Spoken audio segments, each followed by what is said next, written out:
What's going on, guys? It is Foxydude here. Welcome back to a brand new episode of my Mercedes F1 2021 Mods Career Mode. We're here for the 14th round of the season at the US Grand Prix. If anyone enjoyed today's video, feel free to drop it a like, subscribe if you're new to the channel as well, and go subscribe to the Clips channel as well. Link to that is in the description down below. You can see all of my amazing clips, yeah, because I'm really funny and hilarious, obviously. But we're going to quickly move into today's episode then. As you can see, here is how things look in the championship. We are currently 43 points clear of Lewis Hamilton, meaning in today's episode, if we can outscore Lewis Hamilton by 7 points or more, we've won the Drivers' Championship. I think, anyway. If we don't, then it carries on to the next race at wherever the hell we're going next. Where are we going next? Mexico. So that's where we're going next after that. So that's the plan, anyway. And in the Constructors' Championship, we are 350 points clear with 3 races to go. So obviously it's still not over yet. It's still very close. Williams can definitely also creep back up there in the last 3 races with their 0 points to catch up by 555 points. But, you know, it's still in the balance there. So we'll move on with that. But as you can see, here's how the season has been for us, pretty much. It's basically been a Mercedes 1-2 in every race, bar the Dutch Grand Prix, where Hamilton had a mechanical issue, and then the Singapore Grand Prix, when the grid is always mixed up, because no one can overtake around Singapore. But we're going to get straight into the race weekend, though. And, ooh, what can I do here? Your gearbox has done the cheeky amount of races that it needs. Do you want to chuck in a new one? Why the hell not? Let's do it. What I thought I'd do as well quickly is give you guys a little bit of an insight into the R&D tree as things stand. So we're obviously top ahead of Aston Martin, then it's Red Bull, McLaren, Ferrari, Alpine, AlphaTauri, Haas, Alfa Romeo and Williams. I like to do the vehicle performance comparisons when I'm actually in the laptop for the next race, because sometimes it actually does change a little bit. So this is how the progress history has been. So Aston Martin did have a period where they were ahead of Red Bull. Red Bull got back in front. Aston Martin seemed to have reworked that. Ferrari have really stagnated, and Alpine and McLaren have definitely closed up now. I can't even see AlphaTauri's bar. It's quite low down. But McLaren have made an upgrade heading into this race, which is stronger than what Ferrari have done. So they're now ahead. And then Williams are just... well, they're Williams, really. What to expect from them. So we're just going to simulate the practice sessions. I don't do any practice for these races. I just get straight on with qualifying. Oh, what the hell? Danny Kvyat's out of the session. How is it? Is this qualifying? I've never seen this before. Where is he? Is this Kvyat? It is. What's he done then? Is this car just broken down? It has. Oh, what? I've never seen that before. Genuinely, I've never seen a car break down in qualifying anywhere. He's had a mechanical failure in quali. That's mad. It's not an engine failure. It is. It's just a mechanical issue straight off the bat. Fair play. That's kind of weird, you know. Never seen that before in this game. And I've also forgotten how to drive this track, so good luck on my lap. At least I won't get last. Alright, we're still way off the pace of what Lewis just set. But I've just got out on the tyres again. Literally just did a second push lap and got a slightly better run in there. So it's still shocking, but at least it's better. Right, so that's Q1 done and dusted then. We qualify in 4th place. Way off of what Lewis Hamilton set. But as you can see, then our usual knockouts, apart from Kvyat with his problem. The 2 Williams drivers and the 2 Alfa Romeos getting knocked out. But this is going to be a learning curve this weekend, because I genuinely haven't driven around the USA in so long. So it's not going to be easy. Looks like Lewis got the upper hand, and I'd like to try and qualify mediums, but I think it's just impossible to do so. Could I not get held up any more on my lap than that bloody Red Bull? I was stuck behind him for so long, and it just wouldn't move out of the way. Oh, Lewis is qualified on mediums. I've just spotted that. Well, that's great, because I haven't. Oh dear. Okay, so Q2 done and dusted. So So Lewis qualified on the mediums and he was about 3/10 behind me. Okay, so in fairness, Lewis would have had to have gone again because of the time difference, the delta difference. I'm not going to get into the 28s, let alone into the bloody 27s like Lewis is. Like, it's just not happening. I'm just not going to do that. I'm not getting pole here today, guys. I'm just going to go for a front row. And that's not even working at the moment.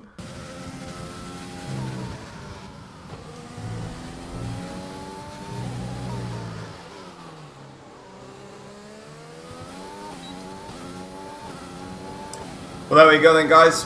That's qualifying over with. That's the best I could have done. We got onto the front row, which is brilliant, because if we can get a good start, we can get in front of Lewis off the line, but it took everything to try and just get onto the front row, and we're still a good half a second shy of Lewis Hamilton's qualifying lap time. It was a brilliant lap from Lewis. He didn't even go out for a second run. He was so confident. I don't blame him. We lost a lot of time actually in the final sector. I definitely probably lost, if I'm being perfectly honest, about 3/10. We weren't going to get Hamilton's pole lap time, but we managed to ace the first sector because throughout the entirety of this session, you know, we've been so far behind in the first and third sectors. In the middle sector, we gained it all back, but on that lap, I managed to ace the first sector, ace the middle sector, and I just messed up on the other one. Yeah, it's a big relief for the whole team. Yeah, sure, whatever. You clown. Let's talk about Reb. Not as good as they're capable of. They're rubbish. Not in real life, obviously, but you scrape the wall a few times, I'm going to scrape your face with a shovel. Let's run you through the driver grid order for today's exciting race. Lewis Hamilton lines up on pole position, and Thomas completes the front row. Looking at the rest of today's grid, we have Sainz, Leclerc, Sebastian Vettel, and Perez. Stroll, Ocon, Verstappen, they've taken a grid penalty, and Kevin Magnussen, Grosjean, Raikkonen, Lando Norris, and Ricciardo, Russell, Gasly, Nicholas Latifi, and Alexander Albon. Giovinazzi and Daniel Kvyat completes the grid. It's almost time for those 5 red lights to go out. Then let's see who can prevail today. Well, there's grid penalty city today. Again, it reminds me of the British Grand Prix when loads of people had penalties, but here we are then for the race for the US Grand Prix. It's going to be the soft to the hard tyres. The soft tyre is going to be a painful stint because I know the fronts are going to overheat. I dropped the tyre temps down to the minimum on all 4 tyres. They're still going to overheat. There's nothing I can do about it. So the aim of the race is to get a good start, get in front of Lewis, hopefully. Fight with him for as long as I can before he buggers off into the distance because I just won't catch him. So that's the aim. That's what we're going to do. We're going to drop the fuel loads down and we're going to get on to this race then. So here we go for the start of the US Grand Prix then. Lots of different changes around the grids here. 5 red lights now. And it is lights out. Yeah, that's a good enough start to get in front of Lewis into turn 1. I don't really want to hit him, but I don't... Oh, he has just switched me back harder than anything I've ever seen in my life. I have been done in by Lewis there. That is embarrassing. Well, it's not embarrassing, it's clever. It's naughty. Well, that's my attempts of messing around with Lewis for today gone. I'm not messing around with him anymore. He's not messing around either. Do you know what? I'm going to try and stick on him if I can. I don't want to lose him. Still sticking with Lewis at the moment. I'm in DRS range now as well. Just got to concentrate a lot here. That was close. Nearly went into the back of him. Oh, I've lost DRS now from Lewis. He's so fast in the first sector. He's at least 6-7 tenths quicker than me per lap first sector. I can't keep up with that at all. I don't know if my fronts are overheating or not. Not really, they're not. So yeah, he's just quicker. I'm pushing really hard, but Lewis is just pulling away still. Gap now 2.2 seconds. We've dropped the rest of the field because our car's just so much faster, but I don't have the pace to live up to what Lewis is doing out front. So the only hope is maybe I've got more pace on the hards when we put those on. That has happened before. Apart from that, like at the moment, it's just about damage limitation for the gap until we get to our pit window.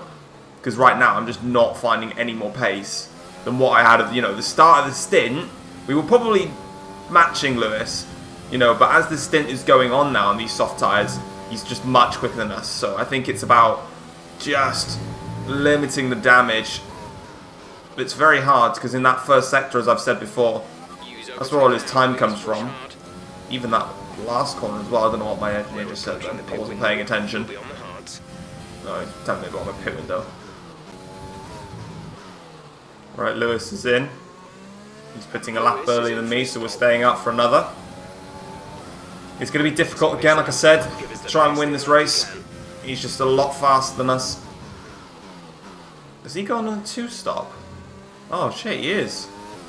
He's doing the 2-stop because he's just gone for softs. Oh, balls, that's put a spanner in the works. I thought it was just a 1-stopper. Well, balls. I mean, he's got himself right into some traffic there, but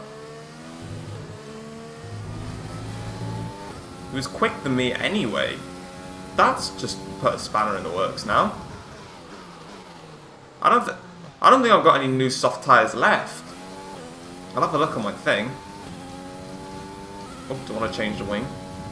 No, I don't have any left. I was just going to do soft hards. Huh. You've really messed me about now with that. Oh, we've got a yellow flag. One of the racing points has had an issue. Okay, some information on Perez. retiring from the race. Bad luck for him. I'll have a look now quickly, see what happened to Sergio. Where is he? That is Sergio there.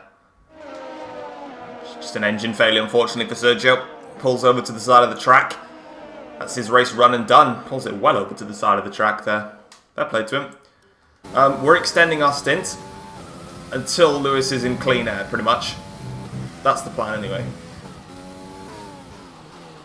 Right, these tyres have had enough, so I'm taking them off. Right, we're coming to the pits. I'm going to stick to the 1-stopper. I'm just going to go to the hards, and as long as Lewis doesn't pull a pit stop gap on me, he's going to pit around about lap 16, give or take, for a set of those medium tyres. He's going to have to go on to them. He's going to pass us now, but Stroll, crucially, is in the lead. Now, hopefully Stroll can hold him up just a little bit for us. He's going to have to pass me. So pretty much the objective is to park the bus. And that's the plan anyway. So let's get these hard tyres working. We've got a bit of time whilst he's stuck behind Stroll, but it won't be for long. It'll literally be till the straight. So at least it just gives me a bit of time to just get these tyres warmed up, get working. That's not fucking worked, is it? It looks like most of the grid is doing a 2-stopper. Leclerc and Vettel behind me are on soft tyres as well. Stroll ahead, though, is literally going as long as he possibly dares, which is a bit mad. But we are actually closing the gap back down to Lewis, so his soft tyres will fade quickly. They don't last long, so he should be pitting, like I said, around about lap 16, maybe 17. Well, when did he come in? He came in at the end of lap 8, so so around about lap 16 I'd say he'd be in for mediums. I'm just now saving up fuel and making sure that I've got enough then to fight at the end. Stroll comes into the pits, which is great, so I'm not going to get held by him. That last corner can literally suck an egg. I gained so much time on Lewis, and I've just lost it all from the last corner again. Alright, there we go then. Lewis pits. That's what we wanted to see. So he's going to go on to the mediums now at the end of the race. He actually extended his stint a little bit longer than I expected for him to do, but he's in. We did close the gap down. It was about 6. Why on earth has he gone onto the hard tyres? Yes, I know he used a medium set of tyres in quali, but he could have easily got away with using his worn mediums, or even a new set. He would have been on balance for setup, surely. So he would have had enough then to do that. Well, he's just going to have fresh hards now versus my worn hard. Why has he done that? That's honestly baffling that he's done that. I have no idea why. He could have just gone to mediums. That almost... I mean, I was literally going to maybe pit, react, or do something, but he's got 20 seconds. He needs to gain, on average, 2 seconds a lap on me on slightly fresher hard tyres. I'm only on 20% of my hard tyres. Like, they're just not wearing out. So, why has he done that then? Well, that's just... And he's stuck behind Sainz as well now, who's not exactly fast, so... Big mistake from him. Lewis has finally passed Carlos. Took him long enough to do it. There's only 8 laps to go now. And the gap's 22 seconds. I could pit and come out in front of him, but there's no point. I'm literally just going to... Oh, I mean, it'd be really tight if I did now, because Lewis has finally passed Carlos, but... Yeah, I mean, I don't know why Lewis went for that strategy. He'll close the gap down loads. I'm not going to push. No need to. Plus, I'm 1 warning away from a time penalty, so I don't really want to pick one up. So, yeah, I just want to ease it through now. We've won this race. We're not going to win the championship, I don't believe. I think the gap was 43 points, and Lewis is going to lose 6 out of this, so I mean it'll be 49 points, meaning that Hamilton mathematically could still win if I only score 1 point from the last 2 races, which can happen, but I doubt it. For me now, I'm just going to take this car home, so I'll see you at the checkered flag, unless something happens.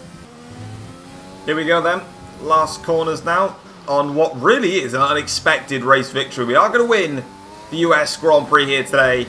We shouldn't have won it, we didn't deserve to win it, but Lewis's strategy was the weirdest strategy I've ever seen. Soft, hard, don't think I've ever seen that. So, yeah, very puzzling on to why he's done that, but he has. So, yeah, I guess that's just, you know, how the game works. But overall, it's a victory that we don't deserve, but we're going to take it anyway, and it does mean that we just need 1 point from the final 2 races to win the Drivers' Championship. Carlos Sainz holds on for P3. He was actually under pressure from Lance Stroll because Sainz had a mechanical problem, but he's managed to drag his McLaren into 3rd place. So congratulations to Sainz on picking up the final spot on the podium there, as Hamilton, well, celebrates there, but I don't know what his strategy was in the slightest. He did pick up the fastest lap though on the hard tyres at the end, but he just didn't have enough time to close. Even if he went onto a fresh set of mediums, his fastest lap was a 32.19. You know, my best lap was a 32.8. All he needed to do was just go onto a set of mediums, and he just flied towards the back of my gearbox. But he's done that strategy, and it's not worked out. Sainz finishes in 3rd, ahead of Lance Stroll, and then Max Verstappen. Leclerc finishes in 6th, ahead of Ocon, and then Vettel. Ricciardo 9th, Norris 10th. Grosjean 11th for Haas, so a good run for him, ahead of Raikkonen, Albon, Gasly, Magnussen, Fiat, Giovinazzi, Russell, Latifi. Perez was the only driver to DNF from today's Grand Prix. In the Drivers' Championship, as it says, 49 points is the gap to myself and Lewis Hamilton. We just need 1 point from the last 2 races. Nothing crazy out of all that. You can see then Verstappen stays where he is. Stroll and Perez swap places in the Drivers' Championship. Sainz jumps ahead of Vettel, and Ocon and Gasly also swap places. Constructors' Championship wise, we're on 599 points, with Red Bull on 215 points. McLaren jump in front of Alpine up to 5th in the championship now, so good stuff for them. But we're going to go into the laptop now and see what we can do. Alright, so we've got actually quite a short turnover to the Mexican Grand Prix, and then obviously we've only got the Brazilian Grand Prix left, so it's not really anything we can do. We'll have a little look and see what we can. We can't even do a major upgrade. We could do a minor drag one, I suppose, for the Brazilian Grand Prix. No matter what, it would arrive. So what's that? 1,000, what was it, 1,175? Well, we might as well do it. Why not? Let's get that onto the car for the Brazilian Grand Prix. We can't afford anything else, which is fine, in my opinion. You know, it is what it is. We could maybe do, maybe in practice, maybe we could get one of these and it could arrive for the Brazilian Grand Prix. We'll have to wait and see. It's about halfway, so we should be alright to do so. But guys, that is going to be it for this episode of my F1 2021 Mercedes mod career. But if you have enjoyed it, drop it a like, subscribe if you're new around here as well, and I'll see you guys next time for the Mexican Grand Prix. I'm out. Peace.